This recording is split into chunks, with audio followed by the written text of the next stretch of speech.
Hello everyone, I am Lee Shinan, a Huawei instructor.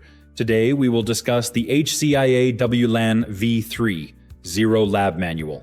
The first experiment is the VRP Basics Experiment.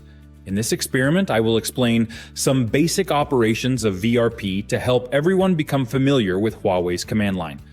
Now, let me also introduce some common icons to you. This icon is for AC, this one is for AP. The icon with 4 arrows represents the core switch, and the one with 3 arrows represents the access switch. STA represents our client terminals. PC stands for our personal PCs or PC servers, and R represents a router. Now let's talk about the lab topology. This topology is a generic one, and many experiments can be conducted on it. However, in our various experiments, there will be some variations according to the different objectives of our experiments. Today, let's look at the first experiment, the VRP basic configuration.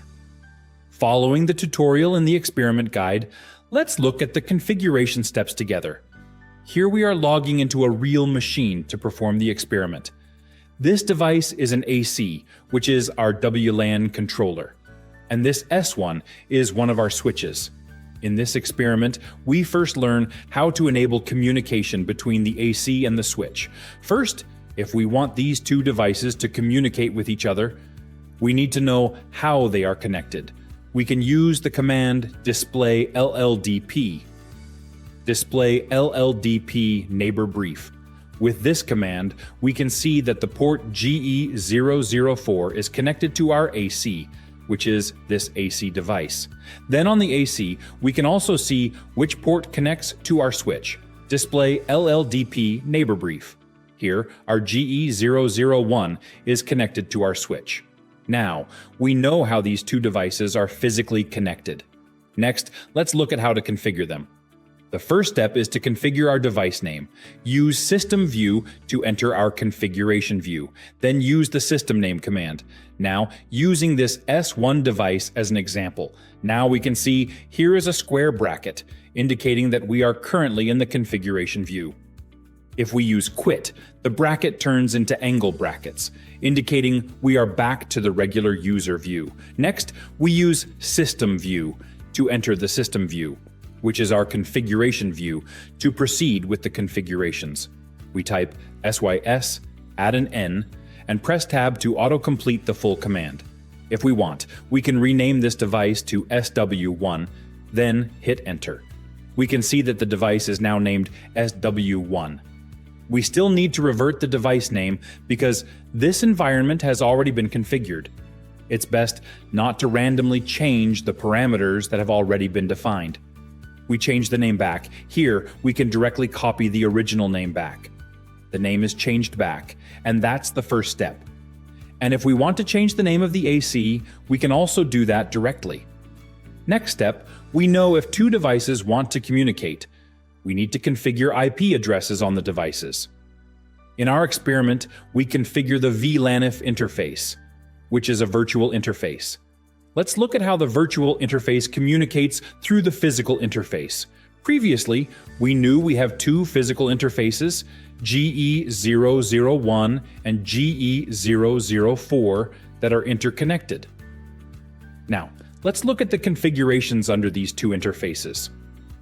Display current configuration. Interface GE004. This port connects to AC1. We can simply write it as GE004. Here we can see this interface mode is trunk. What is trunk? It means. Now this interface, we can allow many different VLAN IDs. Here, our default VLAN ID is 10. Below, the VLAN IDs allowed are from 10 to 13, plus 801. Next, we need to configure VLAN interface 1. This VLAN interface 1 is not in our allowed VLANs, but we need to know that our port is set to allow VLAN 1 by default. So if we configure VLAN F1, the VLAN F1 data packets can pass through this port to AC1. Let's try it. Interface VLAN F1, then we add an IP address.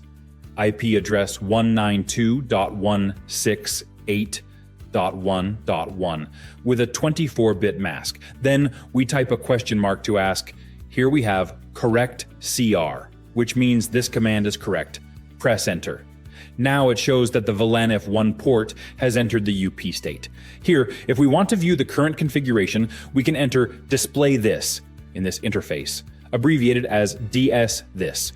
We can now see the IP address that we just configured. Let's return to the AC.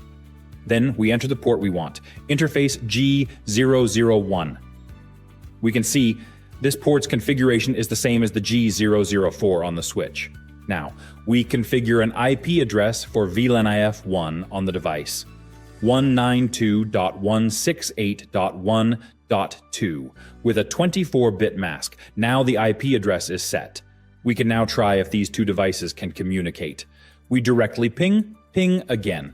The latency is very low, it has pinged through. This means now these two devices can communicate with each other. This is a basic method of communication configuration. Configure IP addresses, use VLAN for intercommunication. After configuring, we still need to save our configuration. If we don't save, any configurations will be lost if the device powers down. To save, we can return to the initial user view in the angle brackets. Then use save to issue the command.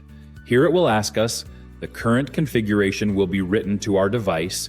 Do we want to continue? We choose Y to continue.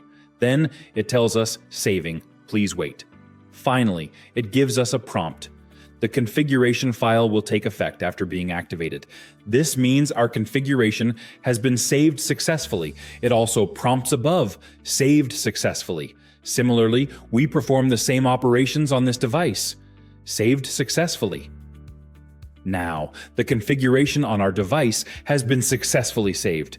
This concludes our first experiment, the basic configuration of VRP. Thank you, everyone.